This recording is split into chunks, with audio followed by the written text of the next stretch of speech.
Hello, പുതിയൊരു വീഡിയോയിലേക്ക് എല്ലാവർക്കും സ്വാഗതം. ഇന്ന് കിളിമീൻ കിട്ടിയിട്ടുണ്ട്. അത് വെച്ച് നമുക്ക് അടിപൊളി ഒരു മീൻ കറി ഉണ്ടാക്കുന്നത് എങ്ങനെയാണെന്ന് നോക്കാം.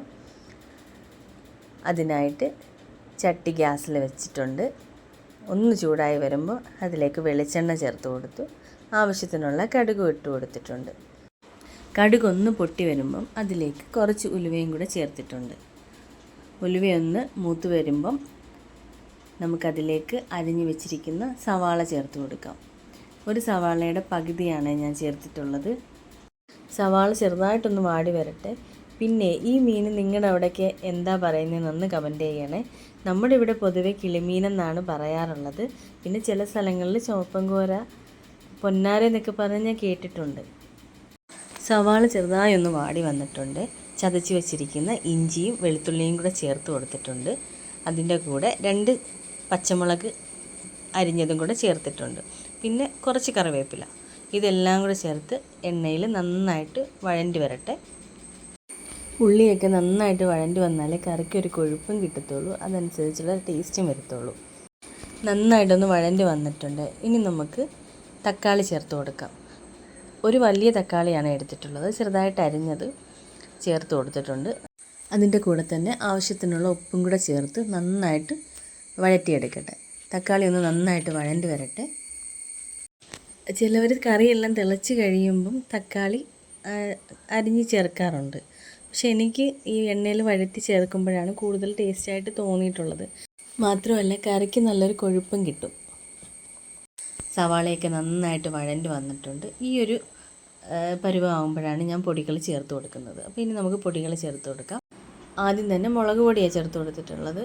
ഇത് സാദാ എരിയുള്ള മുളക് പൊടിയാണ്. ഒരു 2-2.5 സ്പൂൺ മുളക് പൊടി ചേർത്തിട്ടുണ്ട്. ചെറിയ സ്പൂണാണ്.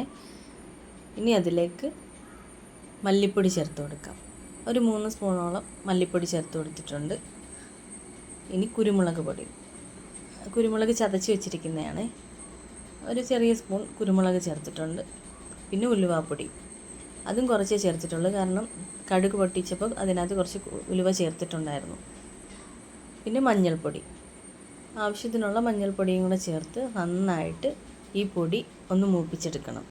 തീ കുറച്ചിട്ടിട്ട് വേണം മൂപ്പിച്ചെടുക്കാൻ, അല്ലെങ്കിൽ കരിഞ്ഞു പോകും. അപ്പോൾ ഈ പൊടികളെല്ലാം ഒന്ന് മൂത്ത് വരട്ടെ. നമ്മുടെ ഇവിടെ ഈ കിളിമീൻ കിട്ടുമ്പം കൂടുതലും മുളകരച്ചിട്ടാണ് വെക്കുന്നത്. തേങ്ങ അരച്ചോ തേങ്ങാപ്പാലൊക്കെ ചേർത്തോ അങ്ങനെ വെക്കാറില്ല. മുളക് മല്ലിയൊക്കെ ചൂടാക്കിയിട്ട് ഈ ഒരു രീതിയിലാണ് ഇവിടെ സാധാരണ ഈ മീൻ കിട്ടുമ്പോൾ വെക്കാറുള്ളത്. നിങ്ങളുടെ നാട്ടിൽ എങ്ങനെയാണ് വെക്കാറുള്ളതെന്ന് കമൻറ്റ് ചെയ്യണേ. പിന്നെ ഇത് തലേന്ന് രാത്രിയിലൊക്കെ കറി വെച്ചിട്ട് പിറ്റേന്ന് എടുക്കുന്നതാണ് കൂടുതൽ ടേസ്റ്റ്. കാരണം പുളിയും എരിയും എല്ലാം പിടിച്ച് നന്നായിട്ടിരിക്കും മീൻ കറി. പൊടികളൊക്കെ നന്നായിട്ട് മൂത്ത് വന്നിട്ടുണ്ട്. ഇനി നമുക്ക് പുളി ചേർത്ത് കൊടുക്കാം.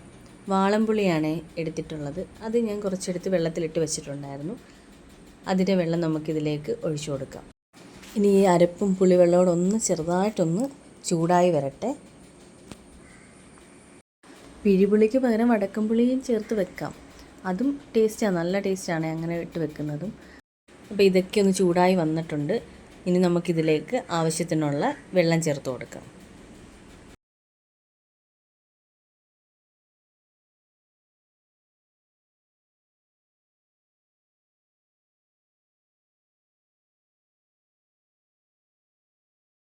കുറച്ച് പുളി പിഴിഞ്ഞതിൻ്റെ വെള്ളം ഉണ്ടായിരുന്നേ. അപ്പം പുളി ഇത്തിരി കുറവായിട്ട് തോന്നിയതുകൊണ്ട് അതും കൂടെ ഞാനങ്ങ് ചേർത്ത് കൊടുത്തിട്ടുണ്ട്.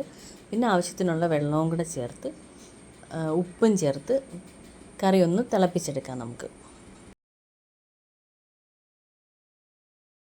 കറി നന്നായിട്ട് തിളച്ച് വന്നിട്ടുണ്ട്. ഇനി നമുക്കിതിലേക്ക് മീൻ ചേർത്ത് കൊടുക്കാം. മീൻ നന്നായിട്ട് വെട്ടി നുറുക്കി വെച്ചിട്ടുണ്ട്. ആ കഷ്ണങ്ങൾ ഈ അരപ്പിലോട്ട് ചേർത്ത് കൊടുക്കാം. ഇനി ഇത് അടച്ച് വെച്ച് ചെറിയ തീയിൽ കിടന്ന് വേവട്ടെ. കറിയെല്ലാം നന്നായിട്ട് തിളച്ച് വന്നിട്ടുണ്ട്. അപ്പോൾ ഇതിനി ഒന്നും കൂടെ ഒന്ന് കുറുകി വരട്ടെ. അതുവരെ ചെറിയ തീയിലിട്ട് ഒന്ന് വറ്റിച്ചെടുക്കാം. കറി നന്നായിട്ട് വറ്റി വരുന്ന സമയത്ത് കുറച്ച് കറിവേപ്പിലയും കൂടെ ചേർത്ത് നമുക്ക് ഇറക്കി വെക്കാം. നിങ്ങളിങ്ങനെയാണോ മീൻകറി വെക്കുന്നതെന്നൊന്ന് കമൻറ്റ് ചെയ്യണേ. ഇങ്ങനെ വെച്ചിട്ടില്ലെങ്കിൽ ഒന്ന് വെച്ച് നോക്കണം. ഞാൻ വെക്കുന്ന രീതിയാണ് നിങ്ങളെ കാണിച്ചു തന്നിട്ടുള്ളത്. നിങ്ങളിങ്ങനെയാണോ വെക്കുന്നതെന്ന് പറയണം. എന്തെങ്കിലും തെറ്റുകളൊക്കെ ഉണ്ടെങ്കിൽ കമൻറ്റായി ഇടാനും മറക്കരുത്. വീഡിയോ ഇഷ്ടപ്പെട്ട് കഴിഞ്ഞാൽ ലൈക്കും ഷെയറും സബ്സ്ക്രൈബും ചെയ്യണേ. ഇതുപോലുള്ള വീഡിയോസൊക്കെ ആയിട്ട് ഇനിയും വരാം. ബൈ.